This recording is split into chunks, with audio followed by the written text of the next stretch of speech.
What's good, everyone? I'm the Man for the South. We're back here today with another new video, new year, new videos, but no new music that I particularly care about that's been released in all of 2 days of the brand new year. So I thought we would go and have a little journey back and have a look at my personal top 10 deathcore albums of all time. Now, I came into deathcore a little late. I wasn't brought up on it from like 2006, 2008 onwards, so there may be a lot of modern takes in here just because I think deathcore as a genre has gotten better over time, but that's what happens when you're, what am I, millennial, Gen Z, Gen Alpha? I don't know. I was born in 99, you do the maths. But there are still some classics in here which we will get to soon enough. If you do not see your favourite band or album on here, maybe I've not heard it before, drop it down in the comments below and we'll have a little discussion and maybe you'll turn me on to some brand new music. But in the meantime, let us jump in with number 10, and coming in at number 10, we have probably the most classic deathcore album you could ask for, what many people will say is their number one, but it's not mine. It's Suicide Silence and The Cleansing.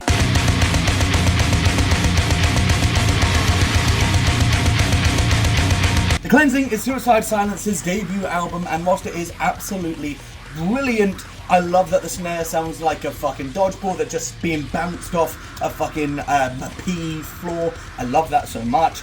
And Mitch Locker is, of course, a fucking legend in the game. Like, his highs are great, his lows are there, and everything in this album is just classic deathcore to a T. I think it's pretty fucking great. There are so many classic songs on here, and you can't really ask for much better. This was definitely the best album of its time. Coming in at number 9, we have Thy Art Is Murder and their album Hate. You will see the true face of Panda! Now, this is the first full deathcore album I ever listened to. I first heard deathcore with Whitechapel's Brimstone, and then from there I knew that Jared Dines and Austin Dickey had done videos on Thy Art and Whitechapel and stuff before, and Thy Art, in my opinion, had the cooler name, so I went and checked them out first. I saw the album cover of Hate, and it's so cool.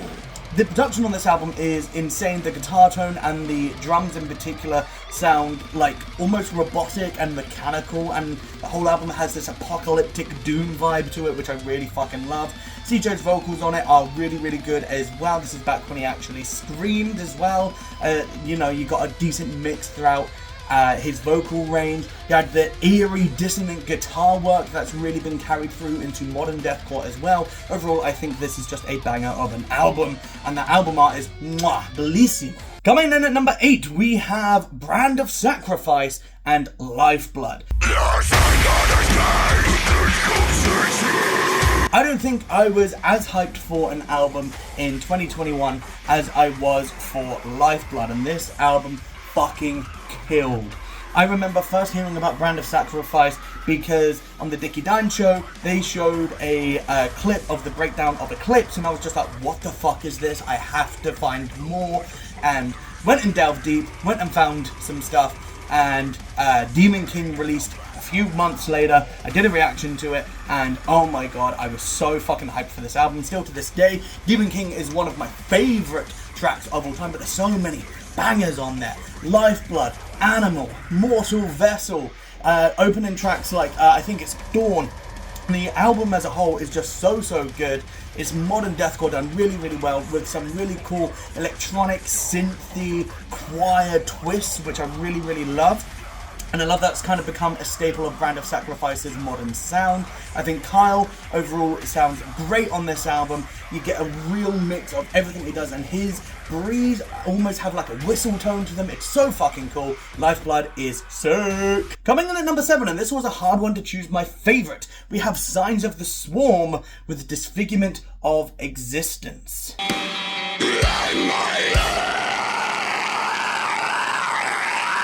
Now, if you're a fan of the channel, you know I love CJ McCreary's vocals, but I also personally think that David has done better with Signs of the Swarm as he's joined. Like, the first album with David is okay, and then Absolver is fucking awesome, and then the album that has Tower of Torsos on it, I can't remember the name of it, but that album is really, really sick. The new stuff as well, To Rid Myself of Truth, is really, really fucking cool. And overall, like, Signs are just doing amazing stuff at the moment. They really mix that deathcore slam beatdown mix, and I think Disfigurement of Existence probably just has my favourite mix of all three of those going on. There's also like a real rawness to the sound as well. You can tell this is only the band's second album, and I think CJ sounds amazing on here. He really doesn't care about diction or anything in his voice at any of these points in Signs of the Swarm. He's just going for pure, brutal, gross disgustingness, and I think it really, really works. And this album just has banger after banger after banger after banger. I think it's great. Even the instrumental track is fucking awesome. Coming in at number 6, we have one of my favourite albums of 2021. 2021 was a really, really good year for music, guys, because we have Mental Cruelty and A Hill to Die Upon.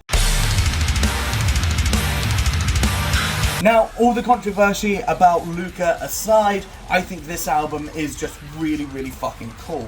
Mental Cruelty beforehand were kind of like this slamcore kind of band, which I thought were okay, and they had some really cool album art, but like the songs just felt like a little too repetitive for me.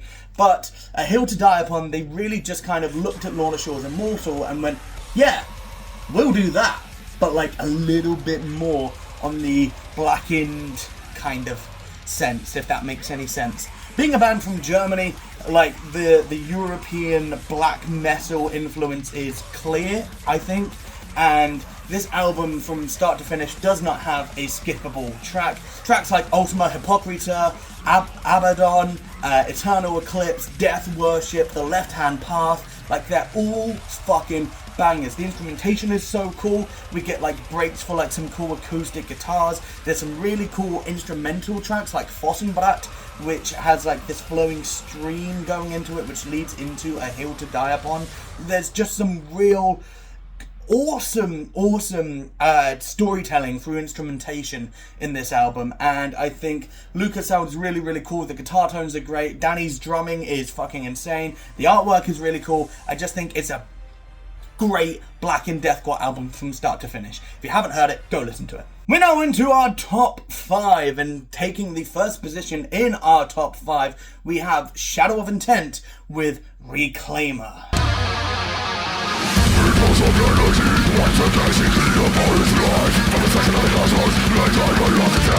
Now this was a bit of a hard choose for choosing the perfect Shadow of Intent album, considering I think Melancholy is really, really good as well, and Melancholy was also the first thing I ever heard from Shadow of Intent, but I think Reclaimer is just a little bit better. I don't know, man. Like Ben has asked before, like why people really like Reclaimer and like what it is about the album, and it's hard to kind of put into words. I think the album in itself is just perfect. It was captured at the perfect time. The songwriting was new and innovative for deathcore at the time. The orchestral elements are really well integrated. Ben's vocals are unlike anyone else's. Ben just has a really cool style and tonality to his voice, and this album is just so cool.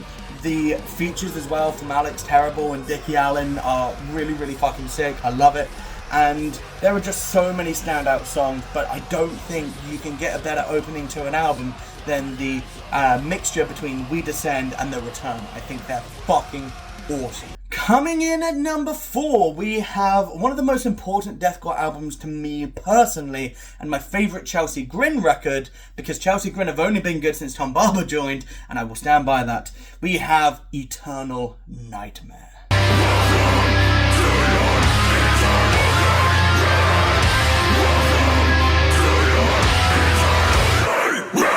Now this was an album where I was just starting to get into the heavier side of music. I'd listened to Whitechapel, I've listened to Thy Art, and then randomly on YouTube one day I got a recommendation from Caliber TV to watch Chelsea Grin's Dead Rose live at Warped Tour. And I watched that video, and it was one of the first times I ever went, I want to do that. Like, I'd had moments like that with Slipknot, but that was like you know, oh, I want to be a drummer, I want to be just like Joey, and that kind of thing. But this was the first time I ever looked at a vocalist and what they were doing on stage and was just like, I want to do that, how can I do that? And ever since, Tom Barber has been a big influence on me vocally, and Chelsea Grin's Eternal Nightmare has just been an album that I think is almost harkening back to classic deathcore, but with modern production and modern twists that really, really, really let the album shine. Coming in at number 3, and this may be slightly controversial because some people may not class it as deathcore, but I just want to talk about this album, man. We have Black Tongue and Nadir. I want you all to suffer!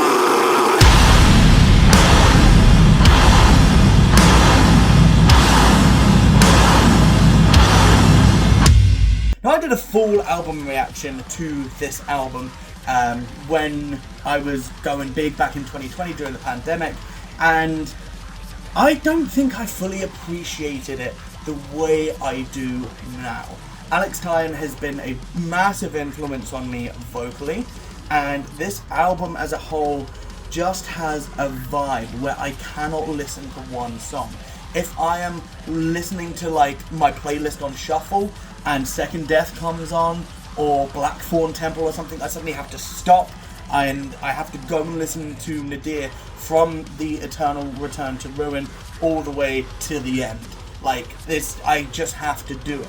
Something about this album really, really fucking speaks to me. It is so dark and emotional, and given the album title of Nadir, you really, really feel that.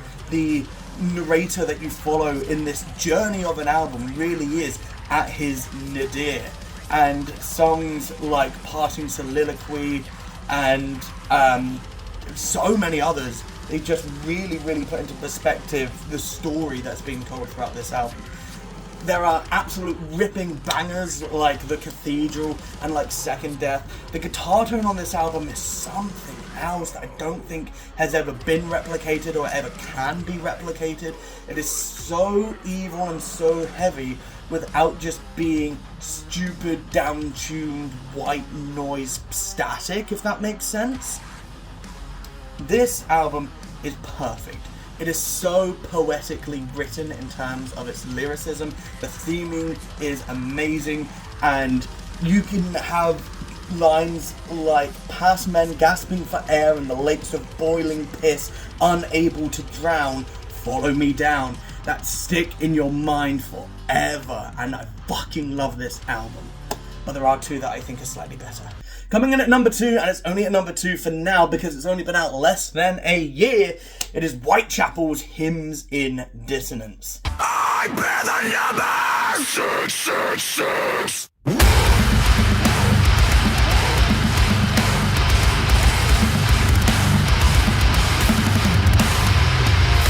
Whitechapel have always been one of my top 5 bands of all time ever since I first heard Brimstone and then went and checked out the rest of their back catalogue. I was so excited when Phil said that the next album was going to be dark, it was going to be heavy, it was going to be going back to This Is Exile, Somatic Defilement kind of era, but I did not expect them to come out with what they've come out with Hymns in Dissonance. Hymns in Dissonance is the perfect amalgamation of everything Whitechapel minus clean singing, which I would have been fine on with the album. I think Phil's got an amazing voice, and I think it works beautifully in Kin. But this is everything Whitechapel from old to new condensed. It is such a mixture of Somatic Defilement, This Is Exile, and also bits of like The Valley in there as well. And they all kind of like mold together to create this heavy, dissonant, sludgy, thrashy, blackened, just terror of an album. It is fucking insane. The imagery is amazing, the storytelling is amazing, the lyricism is amazing. Phil is proving why he is legitimately the best vocalist in deathcore. You can argue for others, but for me, it's fucking Phil, because no one does vocals like Phil does Phil's vocals. They are so insanely good. But for now, that number 1 spot does belong to Lorna Shore and Immortal.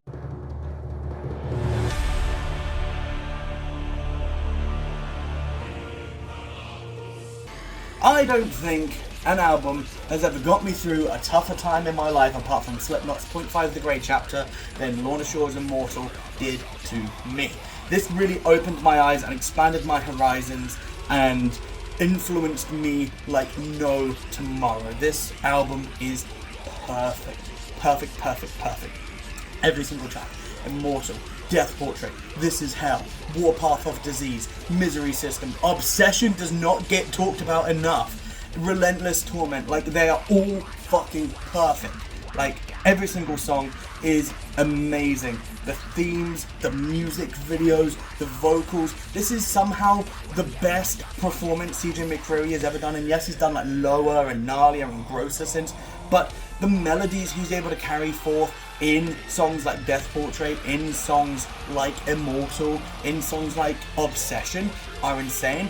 The themality of the album is really, really stand out to me as well, and just everything is perfect. This album is just peak Lorna Shore, and it has my favourite Lorna Shore song of all time with King of Deception. I remember first hearing that breakdown and just being like, mind fucking blown, because how can you have anything else? This album is pretty much fucking perfect to me, and I don't think it can be topped.